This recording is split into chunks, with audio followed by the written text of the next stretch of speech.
हमने किसको लिया था? GKM को। लास्ट कॉलर है, चूंकि ऊपर ले लिया था इसलिए बात हो रही है। चलें, 5 जी। मिनट। नमस्ते मुफ्ती साहब, काफी दिनों से जो है आपको मैं सुन रहा हूँ। जी और मेरे नज़दीक जो है आप जो है एक अच्छे मुफ्ती लगते हैं। तो इसलिए काफी दिनों से बात करने के लिए, अब चूंकि आज लास्ट में जुड़ा हूँ तो ज्यादा बात तो हो भी नहीं पाएगी। हम्म लेकिन जो अभी आपने एक दलील दी, मैं सीधे मुद्दे पर आता हूँ कि जो छोटे बच्चों को बच्चे मर जाते हैं, उसके बारे में जो आपने कहा उससे मैं सहमत नहीं हूँ। क्योंकि एक तरीके से अगर बिना टेस्ट के छोटा बच्चा मर जा रहा है, तो बाकी जो लोग टेस्ट दे रहे हैं तो उनके साथ तो अन्याय हुआ ना, कि वो बिना टेस्ट किए। जी। जी बिना जी जी, टेस्ट बोले। किए वो जन्नत में जा रहा है। हम्म अगर 1 करोड़ बच्चे भी मरते हैं उस हम्म नाबालिग बच्चे, तो जो 400-500 करोड़ लोग हैं उनके साथ तो वो अन्याय ही हो रहा है ना। जी जी। मुफ्ती साहब। अच्छा, ये सवाल इससे पहले भी एक मर्तबा किया गया था, और मैंने जी उसके जवाब में जो कहा था मैं वही पूछ रहा हूँ, वही कह रहा हूँ कि जब हम ये कहते हैं कि ये जो, चलो जी, 5 लाख बच्चे मर गए बचपन में और उनको जन्नत भेज दिया गया, तो ये उन 5 करोड़ बड़ों के साथ नाइंसाफी हुई। तो मुझे बताएं कि नाइंसाफी की डेफिनेशन क्या है? किस चीज को हम नाइंसाफी कहते हैं? अन्याय क्या है? नहीं, अन्याय का मतलब कि कोई आपने पैरामीटर बनाया, टेस्ट टेस्ट के आधार पर रहा है, सिंपल सी तो बात है, फिर। अन्याय का मतलब है हक तलफी। आपका हक ले लिया। जी जी हक तलफी है ना भाई, आपका एक राइट था, वो राइट आपसे हमने ले लिया। ये हक तलफी अन्याय है, नाइंसाफी है। ठीक है, समझ गए? जी। ठीक। अब मुझे एक बात बताएं कि ये जो 5 लाख बच्चे जन्नत में पहुंचे हैं, तो क्या इन्होंने उन 5 करोड़ का कोई हक ले लिया, या अल्लाह ने इन 5 करोड़ का कोई हक ले लिया? मान लो नहीं, ये होता कि भाई अगर ये 5 लाख जन्नत में न जाते, तो जन्नत में जरा ज्यादा जगह होती, जरा मजा आता, गार्डन वार्डन आगे पीछे होते। अब इन 5 लाख के चक्कर में सारे गार्डन वार्डन खत्म हो गए, सब फुल। अगर ऐसा होता तो ठीक है भाई, आप कहो कि यार ये जन्नत में तंगी कर दी अल्लाह ने इन लोगों को भेज के, इनको टेस्ट की बुनियाद पर लाना चाहिए था। Excuse me. जैसे अभी कुछ दिन पहले इंडिया में जो टेस्ट हुए हैं और उसमें जो पेपर लीक हुए, तो उसमें नाइंसाफी का इल्जाम लगा, है ना? वो नाइंसाफी का इल्जाम क्यों लगा? कि भाई कुछ लोगों को टेस्ट के गुजारे बगैर उनको पेपर लीक कर दिया गया, और वो सीधे आगे पहुंच गए, और बाकी लोगों को टेस्ट देना पड़ा। तो जो आगे पहुंचे उन्होंने जो पीछे रह गए थे उनकी सीटों को ऑक्यूपाई कर लिया, लोग रह गए पीछे, इसलिए गड़बड़ हुई ना। तो यहां तो ये गड़बड़ा है ही नहीं। जो 5 लाख गए, उन 5 लाख लोगों ने 5 करोड़ लोगों की जगह को ऑक्यूपाई नहीं किया, जगह में उतनी नहीं, वुसात है। तो प्रॉब्लम क्या है?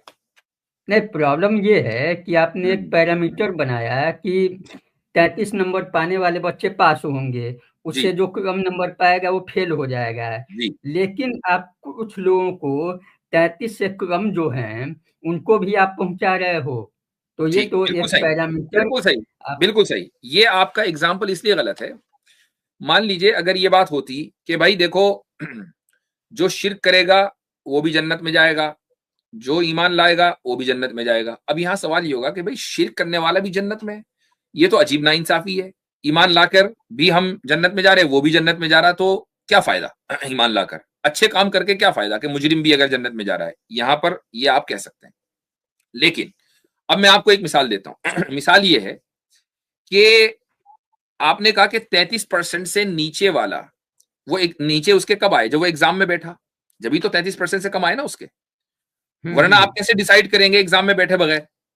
अब एक हम्म एक बंदा है कि जो एग्जाम ही में नहीं है, ठीक है, एग्जाम ही में नहीं है, और उसको उसके स्किल्स की बुनियाद पर, स्किल्स की बुनियाद पर, ना कि उसकी एजुकेशन की बुनियाद पर, स्किल्स की बुनियाद पर उसको कोई ओहदा दे दिया गया। तो मुझे बताएं कि इसमें क्या नाइंसाफी है? नहीं, ओहदा की बात नहीं। नहीं, यहाँ उस ओहदे इस की तो बात है, ओहदा एक इस प्रिविलेज है। एग्जाम्पल वो स्किल्स इस की बुनियाद पर भी मिल सकता है, एजुकेशन की बुनियाद पर भी मिल सकता है। गवर्नमेंट ये कहती है कि भाई एजुकेशन की बुनियाद पर नहीं, हम इस बंदे को स्किल्स की बुनियाद पर लेकर आए आगे। बताएं क्या इस प्रॉब्लम है? एग्जाम्पल प्रमोशन की प्रॉब्लम है सर, कि बिना टेस्ट दिए जो है आखिर कुछ तो हुआ, केवल मैंने तो प्योरली बताया आपको, मैंने आपको एक थॉट प्रोसेस दे दिया, इसमें आप प्रॉब्लम नहीं ढूंढ पा रहे हैं।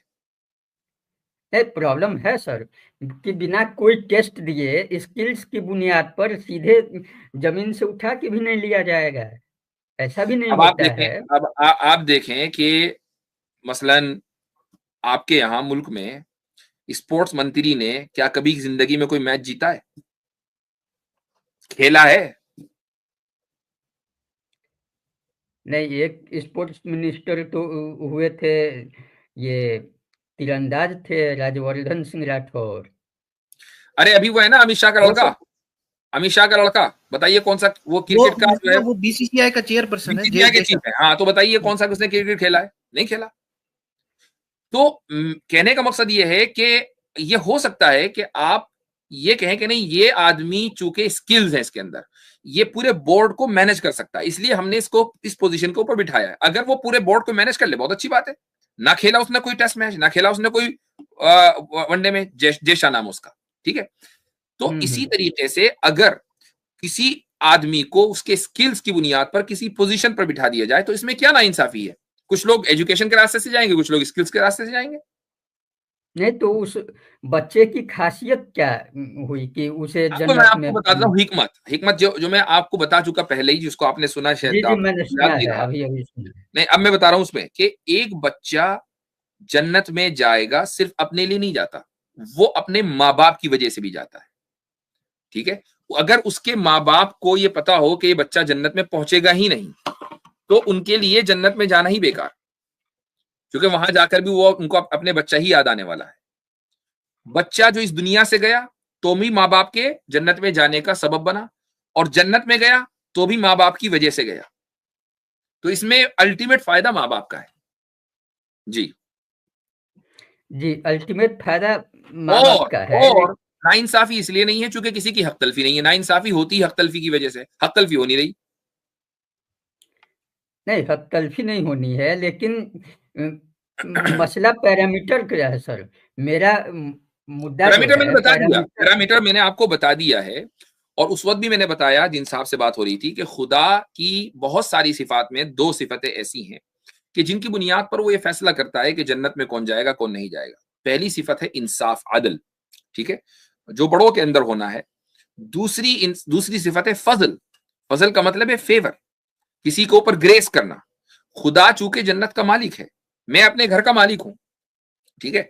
आप मेरे घर में आएंगे, ठीक है भाई, आपसे हमारी ताल्लुक है, आप आइए, मेहमान है।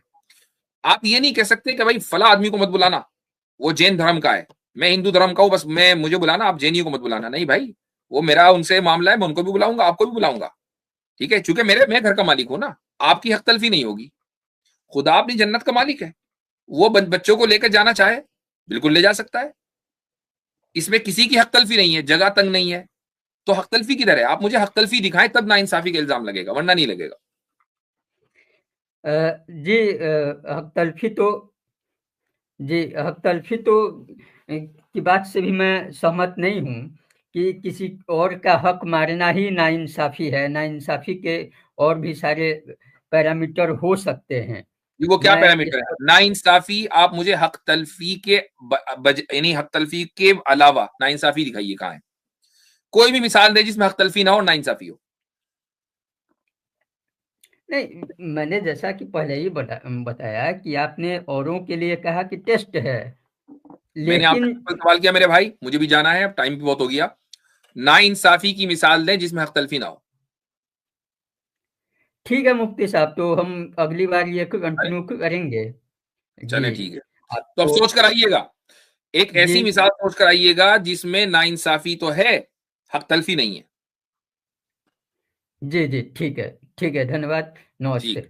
चलें जी। चल इजाजत लेंगे आपसे।